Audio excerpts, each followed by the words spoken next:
Hey everybody, welcome back to the Ben and Noah Show. I'm Ben Soffer. And I'm Noah Lian. And I'm neither of them. Okay. No, I don't know who you are. How did you get? Wait. What? Yeah.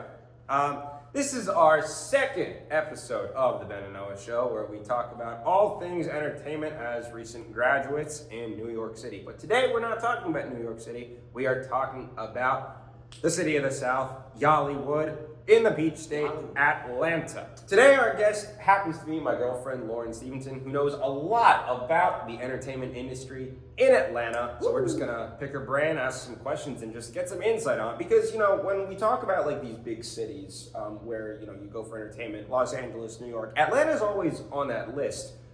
There's a lot, you know, traditionally there's a lot of like new films that happen. A lot of, you know, a lot of studios will go in and film there because taxes are better. You know, they'll offer tax incentives to do it, and so there really is a very good just general economy and a good industry. At least that's what I learned when I was at Emory. But who better to talk about it than a local themselves? So with that, I'll bring you in. Yeah. So I grew up in Atlanta, actually very close to Emory, like basically my whole life. So yeah, I know a lot about the area. I mean, I'm not like an expert or anything on Atlanta. Yeah.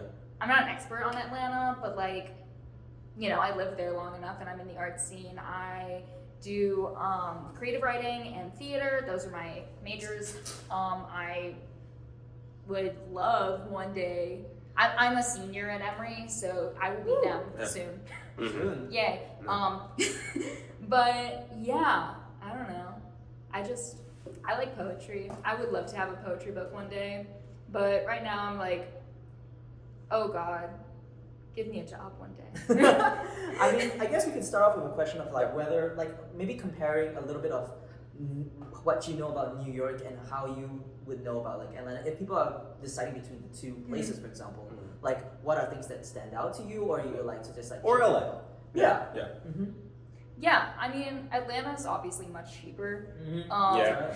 Like as far as rent goes and like general prices, that's a really big deal. I rent in Atlanta. I mean, can I say numbers on this? Yeah, I think that's fine. Yeah, so my rent in Atlanta, I live with 2 roommates, and we have a pretty nice place with like, we each have our own room, we have a like full kitchen, nice living room, there's a pool that we can go to, there's a gym, and all that with utilities is $900 a month. You will not get that in New York. No, you will not. You would need to sacrifice like all like necessary appliances to even get like half of that. Maybe like Washington That's Heights like, or something like that, right? Yeah. All the way up to states. Yeah, so that's... Yeah.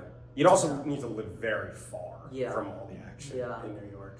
Yeah. However, one major difference that you do have to factor in with costs is you need a car in Atlanta. Definitely. True. Yeah. That is true. You Like, should not have a car in New York. Yeah. That is a huge expense. And like gas prices are going up, and like my roommate recently, like one of my roommates had a car, but like the other one just got a car, and he lived a whole year in Atlanta without a car, like having to like, he tried biking, and he lived like his work, he's a nursing student, and like his work is very close. The hills.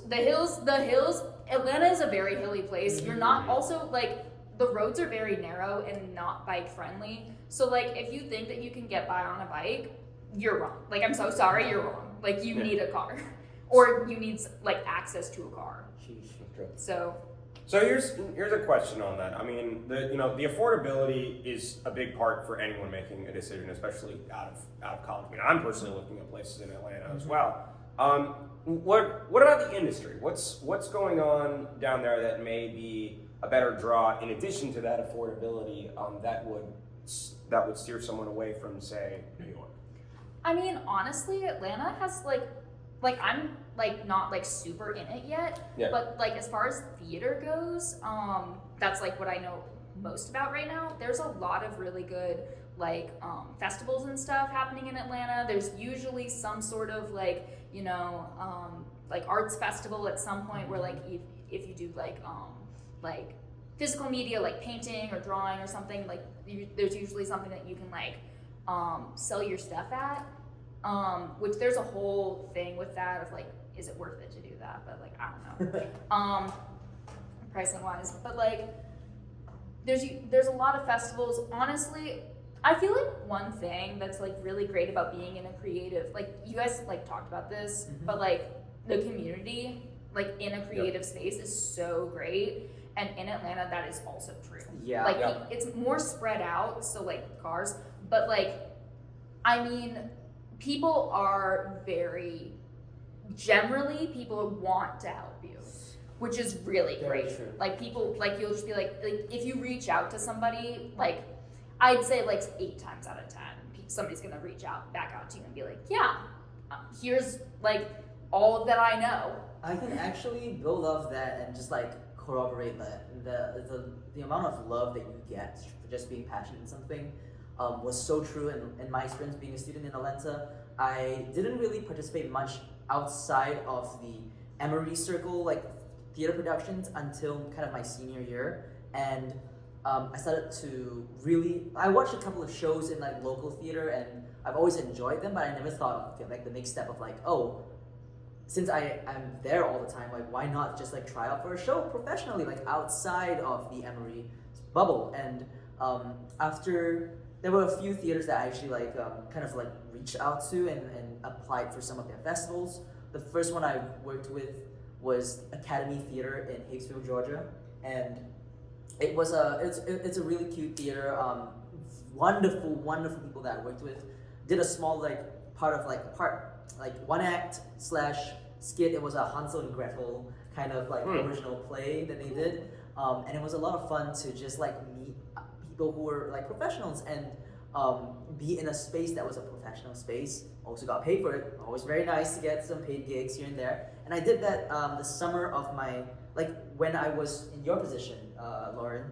And I came in just like, I'm just gonna give it a shot. I know like auditioning is always like tough and everything, and I was super nervous. I think that's one big thing about like in-person auditions.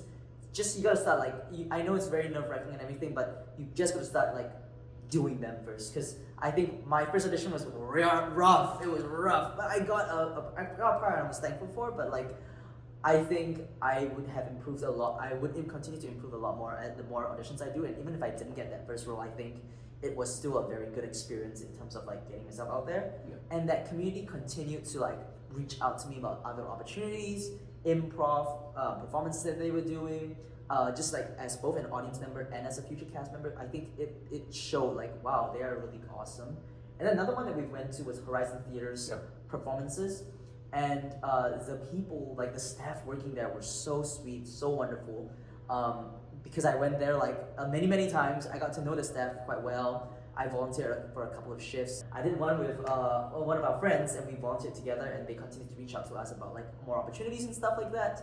And it was just like, as a student, you can decide how much you want to be affiliated or associated with a theater, and they will offer you opportunities to be like a volunteer there for like the occasional night that you're free, or to be something more like an actor in one of their productions. And I think that community that they built is like amazing, and it's really sweet. They continue to reach out up to today. Yeah. I think that like a really big draw for Atlanta, as far as like, especially in theater, but honestly just in general for younger people, is that there's a lot of like smaller opportunities. Yeah. Like a lot of like small like homegrown kind of things. Like there's there's so many creative people there that want to get their work out, and they just like create outlets all the time and bring in people all the time. What you're saying about like just starting in Atlanta, that's very true with film and media, because a lot of people, when people are looking, when hiring managers are looking for people to bring on for their teams, they're looking for experience. They're looking for someone who they can bring on board and knows from the get-go what the hell they are doing. The problem is, in big markets like New York and Los Angeles, it's very hard to get that experience because people all have that same standard. The market is very oversaturated in those areas, which makes sense when you think about it. I mean, they're very prestigious places. That's where a lot of these, big media conglomerates started and have sort of, taken over. But Atlanta has a very unique presence because they historically have incentivized studios to come to Georgia and film there for tax cuts, which in turn brings in a lot of creatives, a lot of people who want to work production, or even a lot of people who want to act, who can do gigs or shows or shoots in Atlanta. Obviously, industry is a little bit whack right now, but from an entry-level standpoint, it's comparatively easier, or it has been comparatively easier to get started in Atlanta than it has been in other places, which is one thing to consider. Yeah. One thing that I saw like in an article recently is that like they're doing like this short form content that's like episodes of like soap operas. Oh, that okay. like if you ever see those like weirdly well produced like shorts that like have the worst plot you've ever heard of and like the dialogue is just like the cheesiest shit ever. Can I curse on this? Yeah, it's fine. It's fine. Okay. Come on. Cheesiest shit ever. Yeah. Like that is probably filmed in Atlanta Oh. because like it's like a lot of these studios that have like under $50,000 budget and like or like under $100,000 budget and like they might get like I don't know a D-list celebrity to act for them, but then like all the other actors in it are probably from Atlanta. Huh. Like all the like supporting actors and stuff. And there's also like a lot of like background like actor opportunities, which also my family's from New Orleans. There's a lot of like stuff like that in New Orleans as well. Okay. Makes sense. Yeah. Yeah. Louisiana's done a similar thing with the tax cuts. Mm-hmm. Yeah. No, it's very interesting. Yeah. I had nothing. That's fair. So fair. Yeah. So valid. Wait, that's it. But yeah, like kind of this is like the main thing that I really want to do, like getting out of college is writing. Like that's my real passion right there. And as far as like I've heard that Atlanta is a great place to start out with writing as well. Really? Yeah.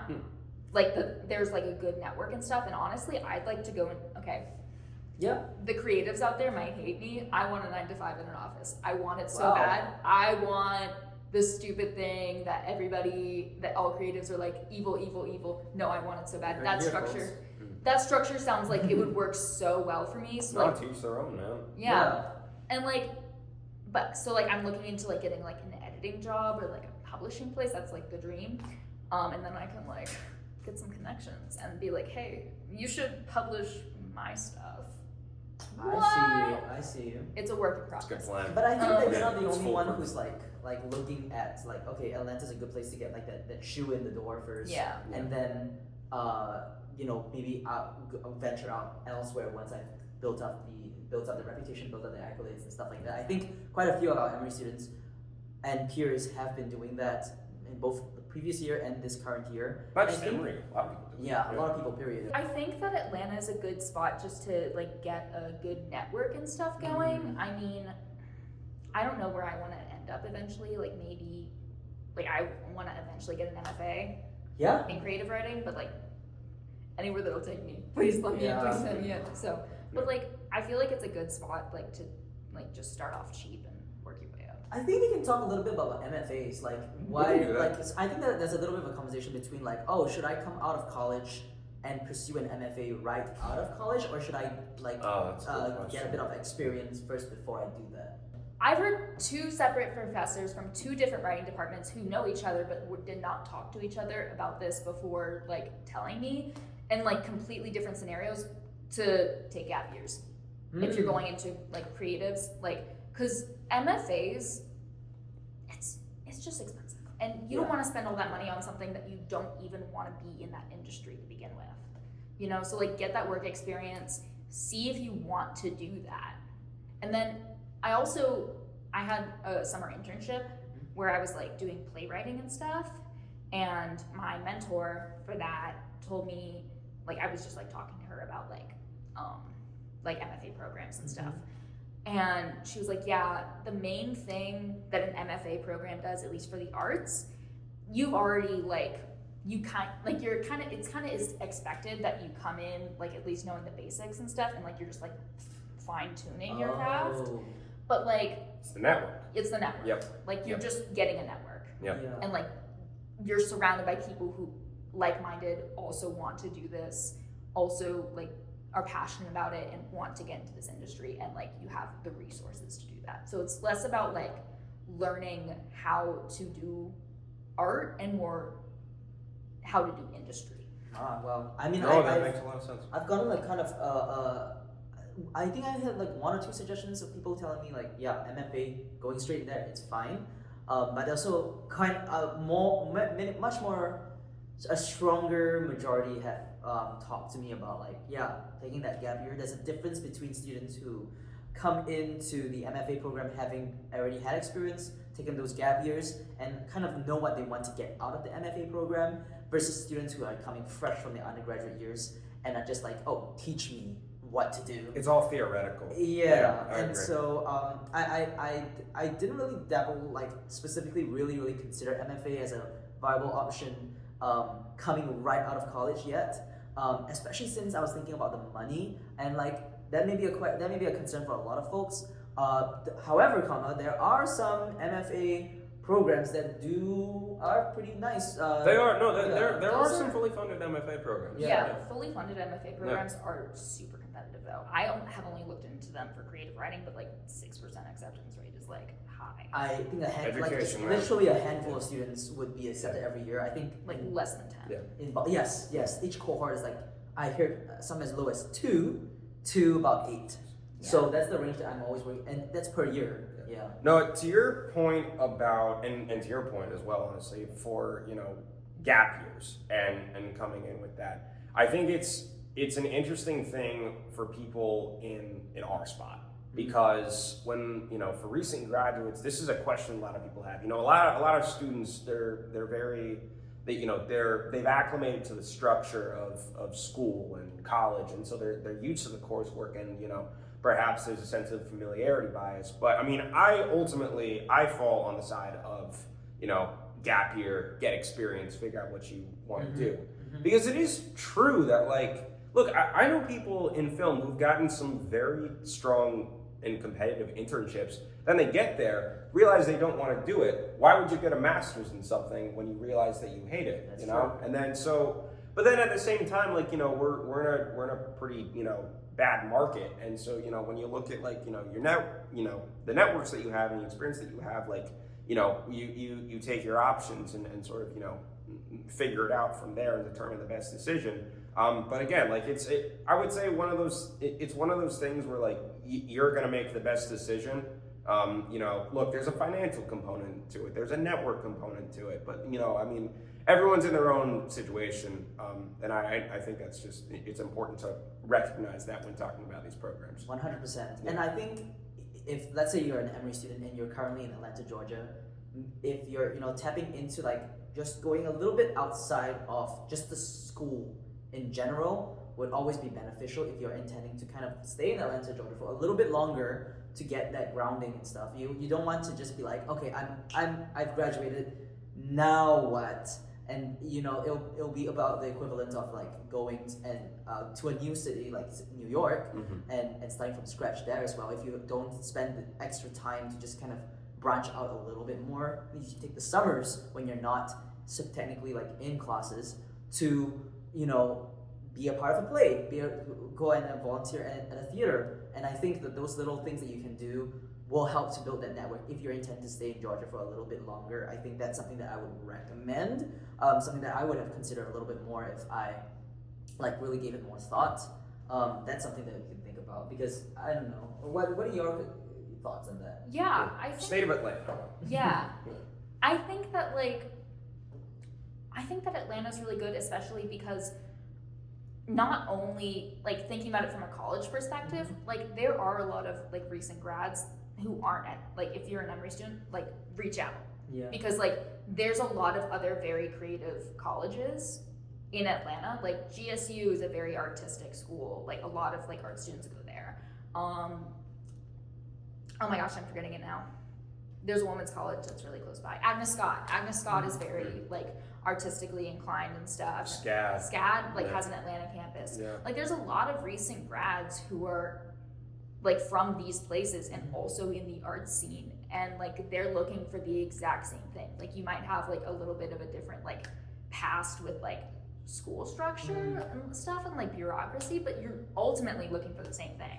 Yeah. And like as somebody who went to high school in Georgia, and like I think that I have a little bit of like help there, because like I know some people from way back when who, you know, like I can like reach out to and be like, hey, are you doing something? But like I don't know, like I feel kind of bad for people who don't have that, like, and are coming in and like you're just kind of in a city, because like there are lots of opportunities, but there's lots of opportunities if you know where to look. Well, look, you can make the same case about New York. That's true. true. A lot of people come here, you know, think they want to, you know, get on Broadway or get on a big film set, you know, but there's a lot of components to it.